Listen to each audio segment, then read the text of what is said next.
Hey, how y'all doing? This is your girl Tysheen, and I'm back with another video. So this one is about Brazil. Yes, I'm gonna be reacting to about Brazil. So let's get straight to it.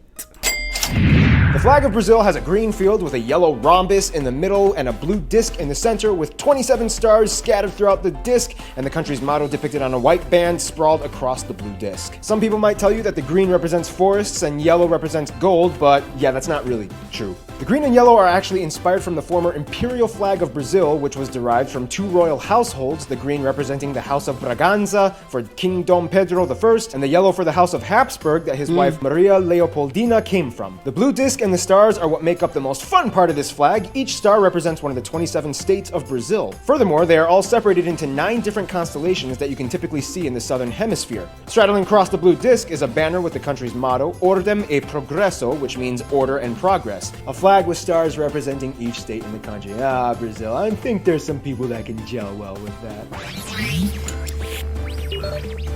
Now here's where things get a little fun, because each section of Brazil kind of has its own little story. But first, Brazil is the largest country in the South American continent. If you grew up in Latin America, you would have been told that both South and North America are together one continent, but for pragmatic definitional reasons, we're just going to treat South America as a separate entity, as its own continent. Brazil's domain stretches all the way from the Atlantic. It's so crazy. I just finished watching a video about continents, and they basically saying that it's really one continent. I grew up learning that it's 2 different continents, South and North. So I don't know, but everybody's saying, some people saying, into the interior of the continent. Brazil is bordered by every single South American country except for Ecuador and Chile. You could also technically say that Brazil borders France. Why? Because of this little guy, French Guiana. That's right, this is not a country, but rather an overseas territory of France. It's okay, raise your hand if you just learned that. You're learning. The country's capital is the aptly named Brasilia, located slightly inland in the central west region of Brazil, and actually administers itself in its own federal district, much like Washington, D.C. Brasilia was actually built in 1960 as they were switching from the old capital, Rio de Janeiro. That's right, it's pronounced Rio de Janeiro, not Rio de Janeiro. Get it right, we're not in Mexico, this is Portuguese, not Spanish. This was done in an attempt to provide a more regional neutrality for the rest of the states in Brazil by centralizing the capital. Brazil is divided into 27 federative units, 26 of which are states, and 1 federal district, which is where the capital resides. Each state and region of Brazil has their own unique flavor that they bring to the table, and we'll discuss more about that in the demographics, but essentially it kind of goes like this. We grow food. We got all the money. We are so black. We are so white. Stop cutting our trees. In terms of disputes, Brazil has 2 disputed areas with Bolivia on the Mamoré River and 2 disputed areas with Uruguay on the Uruguay River and in the Masoyer Rivera that nobody cares about. Funny backstory, Uruguay actually used to be part of Brazil, known as the Cisplatina province, yada yada yada. There was a war, they gained their independence. Brazil has a ton of islands off their coast, but the furthest reaches of the Brazilian domain would have to be the 4 island and archipelago chains in the Atlantic, Fernando de Noronha, the Rocas Atoll, the St. Peter and St. Paul Rocks, which is a non-permanent residence science lab station, and Trindade and Martin Vaz. Otherwise, the western mainland borders look kind of funny. If you look at the map, it kind of looks like Brazil has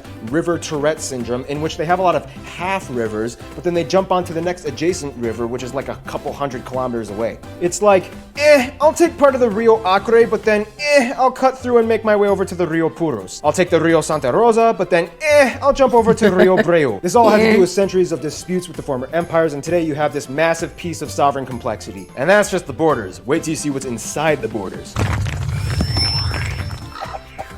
When you think of Brazil, everybody just kind of automatically defaults to one image, the Amazon. And yes, the Amazon is a very imperative factor to the nation's domain. However, there's a lot more to it in terms of landscape and terrain. First of all, about 60% of the entire Amazon rainforest is located in Brazil, mostly in the north region, and of course, no surprise, consists of the most heavily compact ecoregion on Earth. Out of all the 10 million species of animals and insects known to human beings, about half of them call the Amazon rainforest home. Many of the species that have yet to be discovered are still lingering about in the deep, uncharted depths of the Amazon today. Now, we all know that there's a huge deforestation problem going on in Brazil in the Amazon to provide more agricultural land. However, even Brazil's own citizens are harshly criticizing the action. It's a little tricky though, because with Brazil's rapidly growing population, more resources are demanded of the people. So it's kind of like, we get it, it's bad, but I mean, what do you want us to do? Our country is growing and we need to provide you people with more stuff. Use alternative methods! Like what?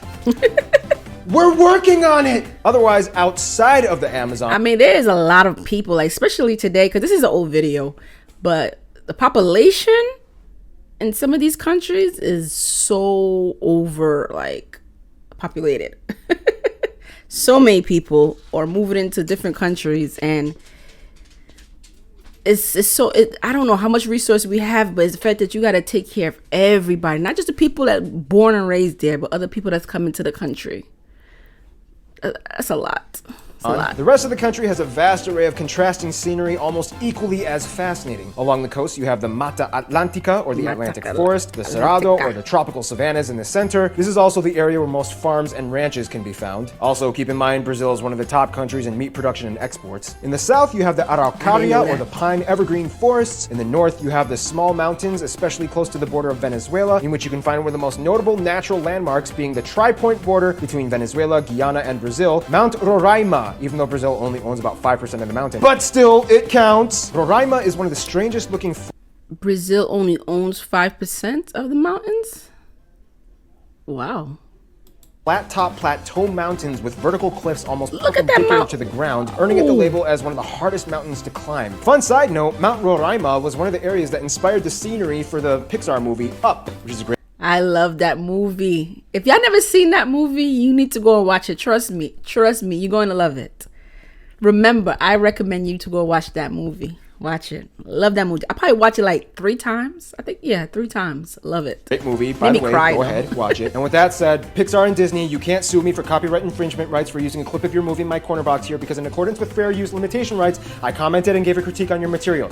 Just letting you know, you can't sue me. One of the most remarkably bizarre and unusual spots of the country, though, would have to be the famous flooded deserts of Lençóis Maranhenses. This place, located on the north coast of the Maranhão state, is almost alien-like, as there are virtually no places like it on Earth. Essentially, it's a sand dune desert with abundant lagoons speckled throughout the entire region. Whoa. Although it gets a lot of rainfall yearly, the area supports little vegetation and wildlife. Nonetheless, the area draws in thousands of tourists yearly, as it contains the almost paradoxical juxtaposition of elements in its scenery. It's not every day that you see a flooded desert. All right, let's talk about the Brazilian That is people. crazy. That's beautiful. Biscoito, bolacha, biscoito, bolacha. Yeah, we'll explain what that means in a little bit. But first, now, of course, Brazil is incredibly diverse, but before we get into that little pie graph thingamajiglet that we always do here in the demographics section, I feel like it's very crucial to mention one important thing about Brazil's people. Now, everybody knows that one of the most dramatically unique traits of Brazil would have to be its people. When asked, what do you think a Brazilian looks like? The stereotype is somebody with a perfectly bronzed, toned body and with slight Germanic features. One reason why this stereotype has been perpetuated so extensively is because, in a strange way, it's kind of true. Over the course of a few hundred years since colonization, Brazil's population has actually virtually invented an entirely new race that never exactly existed before, and it makes up nearly half of the entire population. I'm talking about the Pardo people. Now, although the definition is vague and up for relative dispute, essentially this is the easiest way I can describe it. Pardo people are kind of like people that are either too white to be black or too black to be white, and there's probably a little bit of Amerindian in there. That being said, now let's jump into the pie graph. Brazil has about 202 million people, making it the 5th most populous country in the world right now. Everybody is beautiful in their own way. You don't have to have a certain skin color or a certain eye color.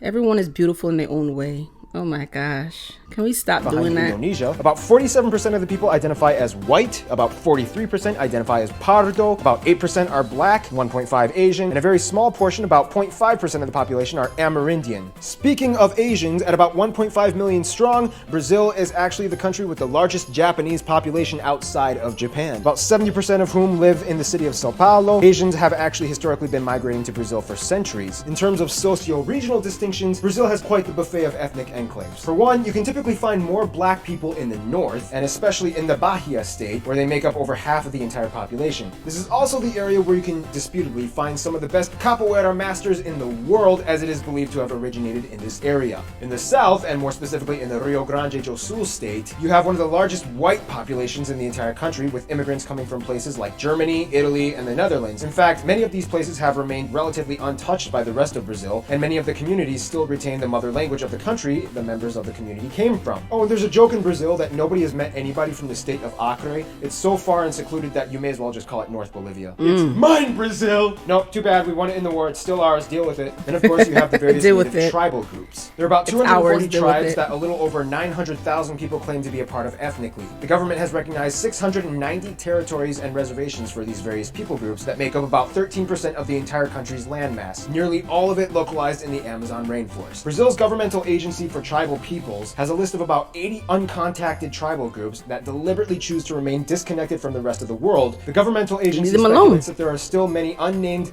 Leave them alone. Leave them alone. As long as they're not bothering anyone, leave them alone.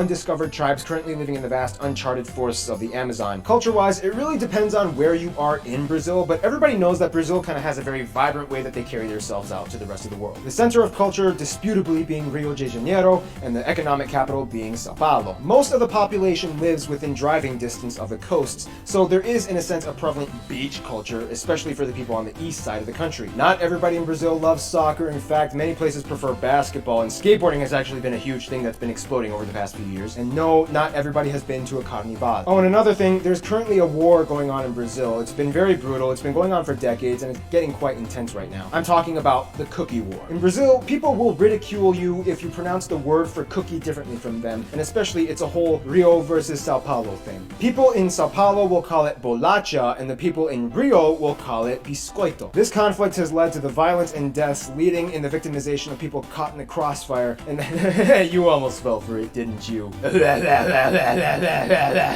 let's talk about their relationships. Now, Brazil kind of gets along with everyone, but he's kind of like that friend that ventures off and does whatever he wants while you wait in the hallway until he comes back from doing whatever he's doing. First off, pretty much all of their neighbor nations get along with them, although Argentina has a huge competitive hatred for Brazil when it comes to soccer. But all that aside, they have good relations and trade policies. Then, just like mentioned before in the Angola video, they get along with other nations of the former Portuguese Empire like Angola, Mozambique, Sao Tome and Principe, Cabo Verde, and so on. They even get along with Portugal and have no bitterness towards the Am I amazed? I'm amazed that this guy knows so much about other countries. Like, he remembers every detail of these countries. I don't know if he's reading something. I don't know. He probably is. I don't know. But it's amazing that they know the history of all. Like, this is way better than being in school and they teaching us. I wish they could just teach us how the way he's teaching us, you know? I like how the way he present his videos. I love it. Love it. Former colonization. You'll learn so much. To the US, for centuries, they've been good friends and have a deep history of trade and alliances. However, recently, Brazil has been kind of diddle-doddling off, making friends with other people that kind of give the US and the old shifty eye. Then we have Venezuela. America's like, so what? I haven't heard from you in a while. So you met new friends? I've been calling you, and you blocked us. What's going on here? You don't want to be our friend no more? Venezuela and Cuba. Brazil has sided with the Venezuelan government more in the past few decades and has built a $1.5 billion port in Cuba. Then we have Iran. Recently, Brazil has been testing the waters on attempting to build ties with them, although they haven't really improved much recently. Nonetheless, Brazil is quite the popular guy. Not many people dislike Brazil, except for maybe the Brazilians in Brazil that may complain about their own country's administrative affairs, but that's a lesson you'll have to learn by talking to an actual Brazilian person, not me. Plus, we're almost out of time. In conclusion, Brazil is so much more than just the Amazon and soccer, and we didn't even scratch the surface of Brazil in this video. And to find out more, I recommend just talk to a Brazilian. Just remember which side of the cookie you're on. Stay tuned. Brunei is coming up next. Oh my God, this was fun. I love his videos. I love watching his video. You learn so much. Things that you didn't learn in school. You learn a lot by watching his videos. So comment below. Let me know if you're from Brazil. Okay, is all these stuff that he's saying is true? Or is there anything else you would like to add? Let me know, okay? Comment below, okay? I wish it was a little longer. I would like to learn more about the food, more of the culture and stuff like that. I definitely want to learn more about that. But just make sure you subscribe to my channel, okay? We're going to continue with this and with another video about Brazil. And I'll see you lovely people. Take care. Peace.